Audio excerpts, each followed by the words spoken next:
नमस्कार, आप देख रहे हैं न्यूज़ पीआर और मैं हूं आपके साथ रुचिका राज।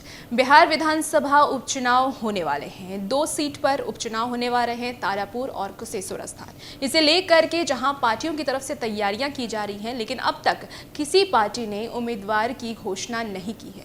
लेकिन इसी बीच आपको बताएं कि चुनाव आयोग की तरफ से ये जानकारी पहले दे दी जा चुकी है कि 1 अक्टूबर को अधिसूचना जारी कर दी जाएंगी। वहीं 1 से 8 तक नॉमिनेशन की प्रक्रिया चलेंगी।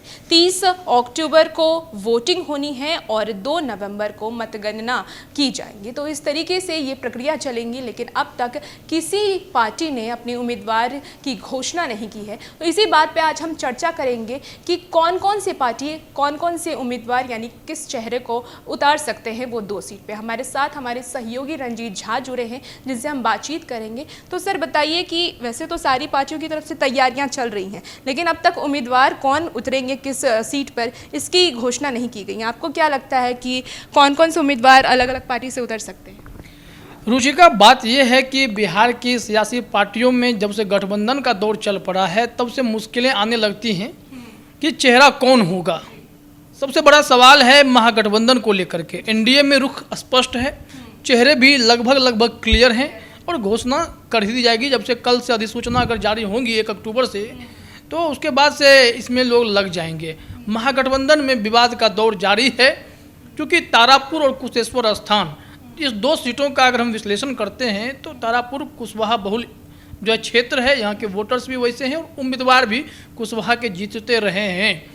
तो ऐसे में अगर हम पार्टी वाइज करें, महागठबंधन की जो जिच है या कह दें कि किचकिच है, उस पर हम अलग चर्चा करेंगे। पहले जदयू के समीकरण को समझा देते हैं, क्योंकि कुशेश्वर स्थान और तारापुर दोनों जदयू की पारंपरिक सीट रही है और यहाँ पर इनको जीत हमेशा नसीब होती रही है, जनता ने प्यार दिया है। अभी जब ये सीटें खाली हुई हैं तो तारापुर में मेवालाल चौधरी के निधन से हुआ था। 4 दिन के लिए शिक्षा मंत्री बने थे, बाद में कोरोना हुआ और उनका निधन हो गया। और वहीं कुशेश्वर स्थान की अगर हम बात करते हैं तो वहाँ पर शशिभूषण हजारी वहाँ विधायक रहे थे, उनका भी निधन हो गया। उनको भी समस्या थी, लीवर में समस्या थी शायद, इस वजह से उनका निधन हुआ। सीट खाली हो गई, जो स्वाभाविक तौर पर नियमतः 6 महीने के भीतर उपचुनाव कराने होते हैं, तो ये कराना ही था। चुनाव आयोग ने आपने तो सारे तारीखों की जानकारी दे दी है, आपने कब क्या होना है। तो ऐसे में अब जरा देखिए कि जदयू क्या करेगा। मेवालाल चौधरी की पत्नी भी नहीं है, नीता चौधरी उनका नाम था। मेवालाल से पहले वही चुनाव लड़ती थी, उनका भी निधन हो चुका है। मेवालाल चौधरी का भी निधन हो चुका है। और जब जदयू ने संपर्क साधा मेवालाल चौधरी के बेटे से कि आप चुनाव लड़िए फिर, तो उन्होंने मना कर दिया। ना ही उनकी संपत्ति में उनको कोई इंटरेस्ट है। मेवालाल चौधरी विवादित नेता रहे और उन पर घोटाले का भी आरोप लगे थे, जिसके बाद प्रेशर में आकर के वो शिक्षा मंत्री के पद से इस्तीफा भी दिए थे, लेकिन 4 दिन के शिक्षा मंत्री कहला गए। तो ऐसे में तारापुर के लिए मुश्किलें तो लगभग ख़त्म हैं। बेटे ने भी चुनाव लड़ने से मना कर दिया, तो जदयू के पास एक वैकल्पिक चेहरा ऑलरेडी है, जिसका प्रयोग जदयू करना चाहेगा। एक नाम आता है राजीव कुमार सिंह का। राजीव कुमार सिंह एक ऐसे चेहरे हैं जिन्हें उतारा जा सकता है, चूँकि 2005 में राजीव कुमार सिंह को उतारा गया था, जो हमारे पास जानकारी है। तो उनको जब उतारा गया था तो बहुत ही कम वोट से, कहा जाता है करीब 700 के आसपास वोट से उनकी हार हुई थी। तो ऐसे में उनके लिए जो है ये मुकाबला मैदान में उतरना ज़्यादा बढ़िया रहेगा। अगर उतर जाते हैं तो जदयू के लिए भी कोई इफ बट वाली बात नहीं है, क्योंकि जदयू की ही सीट है तो बीजेपी ने कोई प्रेशर नहीं दिया है और ना ही इसमें से कोई और दल इनके सामने आएगा। तो जदयू की टेंशन तो ख़त्म है। तो फाइनल यही माना जा रहा है कि तारापुर से राजीव सिंह उम्मीदवार हो सकते हैं। कुशेश्वर स्थान को लेकर के भी लगभग मामला क्लियर है। शशिभूषण हजारी के बेटे अमन हजारी चुनाव लड़ने के लिए तैयार हैं।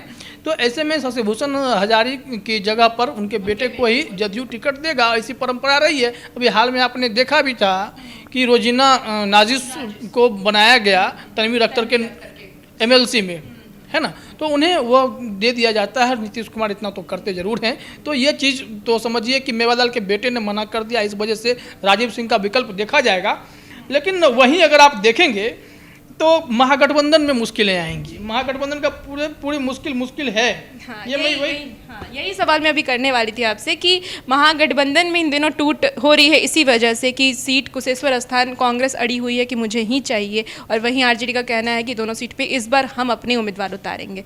तो क्या समीकरण बन रही है कांग्रेस और आरजेडी में? मैं उसी समीकरण की बात कर रहा था। मैं चाहे एक टेक्निकल सुधार कर दूं, 611 वोट का मार्जिन था 2005 में जब राजीव सिंह लड़े थे, तो 611 वोट से हारे थे, वो मैंने 700 कह दिया था। और यहाँ पे जो समीकरण है तारापुर का, लगभग 1990 से 2020 के आसपास में कुशवाहा बिरादरी ने बहुत प्यार दिया है, कुशवाहा बिरादरी से ही नेता जीतते आए हैं। तो ऐसे में तेजस्वी यादव के लिए भी चुनौती है कि तारापुर में हम टिकट किसको दें। अगर हम किसी यादव को टिकट दे देते हैं तो मुश्किल हो जाएगी। तो ऐसे परिस्थिति में तेजस्वी यादव चाहते हैं कि नीतीश कुमार को जवाब दिया जाए, उनके ही लवकुश समीकरण में सेंध लगाने के लिए कोई ऐसा चेहरा चुना जाए जिसका फ़ायदा उन्हें मिले। तो तारापुर में दरअसल था क्या, जो हमारे पास जो इन्फॉर्मेशन है उसके अनुसार दिव्या प्रकाश 2020 में चुनाव लड़ी थी राजद से, आरजेडी से, लेकिन चुनाव हार गई थी।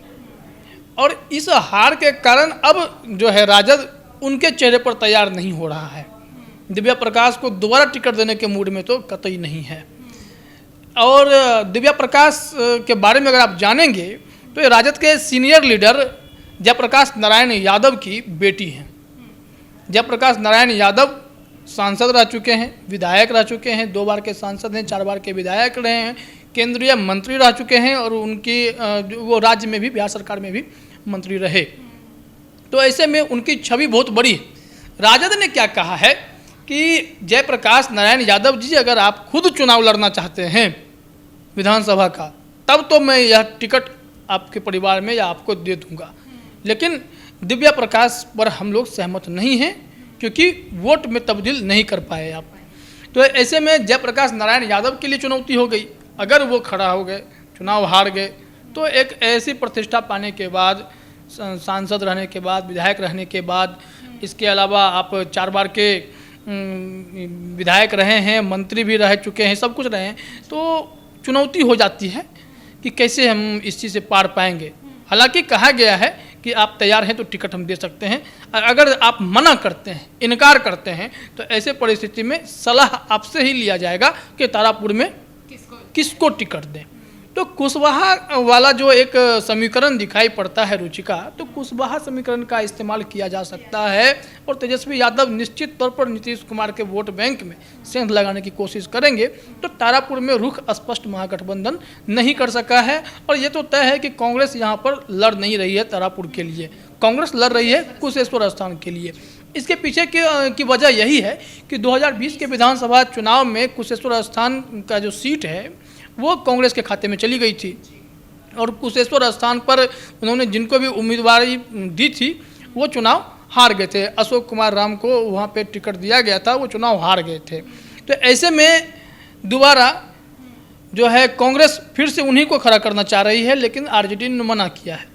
आरजेडी ने कहा उपचुनाव जितना बहुत महत्वपूर्ण होता है, ऐसे में आपको अगर सीट दे देंगे तो आप सीट बेकार कर दीजिएगा, और हम चाहते हैं कि ये दोनों सीट राजद जीत करके महागठबंधन के हाथ को मजबूत करें, हम कांग्रेस पर रिस्क नहीं ले सकते हैं। लेकिन कांग्रेस भी जीत पर अड़ी हुई है, और कांग्रेस ने कह दिया है कि हम उम्मीदवार उतारेंगे। इसको लेकर के 5 सदस्यीय कमेटी तक बना दी गई है, जो यह तय करेगी कमेटी कि हम किसको टिकट दें। अगर रार हुई तो राजद वर्सेस कांग्रेस की स्थिति वहां पे उत्पन्न हो जाएगी, आपस में ही भिड़ जाएंगे राजद और कांग्रेस। क्या लगता है आपको, राजद अपनी उम्मीदवार उतारेंगे और कांग्रेस अलग?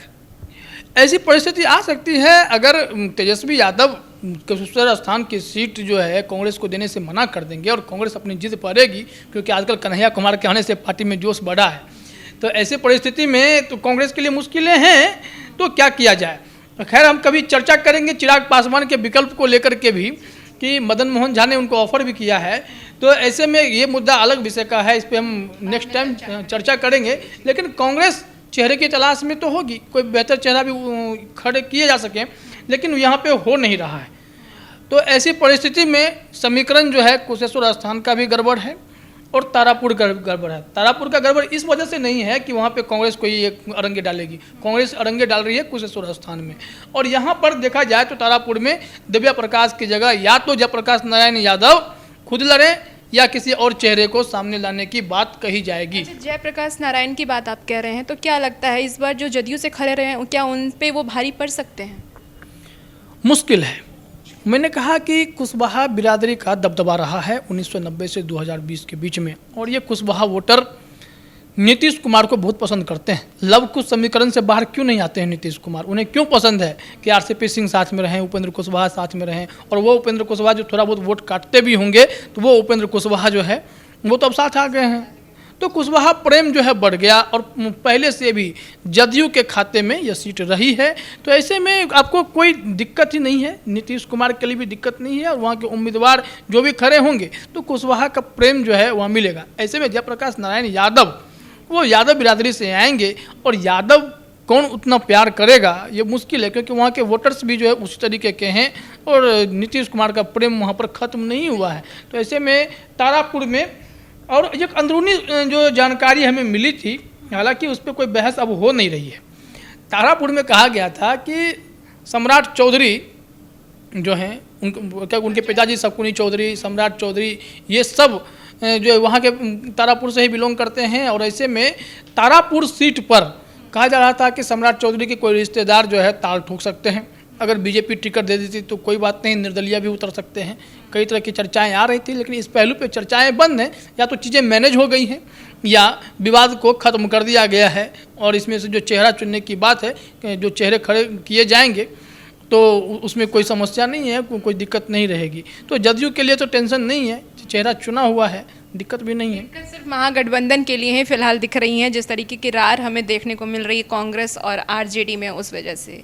इसके बाद आगे हम चर्चा करेंगे कि एलजेपी का क्या कदम होगा, क्योंकि एलजेपी का अब जो भी कदम होगा वो बिल्कुल चुनावी नीति को देखते हुए होगा। जिस तरीके से बार बार चिराग पासवान ये कहते नजर आते थे कि चुनाव के वक्त ही समीकरण बनता है और चुनाव के वक्त ही गठबंधन बनती है, तो वो आगे हम चर्चा करेंगे इस बातों को लेकर के। तो आज हमने आपको बताया कि किस तरीके की समीकरण होने वाली है उपचुनाव को लेकर के, क्योंकि अब तक जहां चुनाव आयोग की तरफ से हर चीज़ की घोषणा, तारीखों की घोषणा कर दी गई है, हमने आपको बताया भी है, वहीं अब पार्टियों की तरफ से भी तैयारियां तो है, लेकिन उम्मीदवार कौन होंगे इसको लेकर के अभी फाइनल डिसीजन नहीं हुआ है। फाइनल जो एक आप कह सकते हैं नाम सामने नहीं आया है, लेकिन जो भी नाम उम्मीदवार के लिए हो सकते थे वो हमने आपको बताया। हमारे सहयोगी रंजीत झा ने आपको सारी जानकारी दी है। तो और भी ऐसी ही तमाम जानकारी के लिए हमारे साथ जुड़े रहें और देखते रहें न्यूज़ PR। धन्यवाद।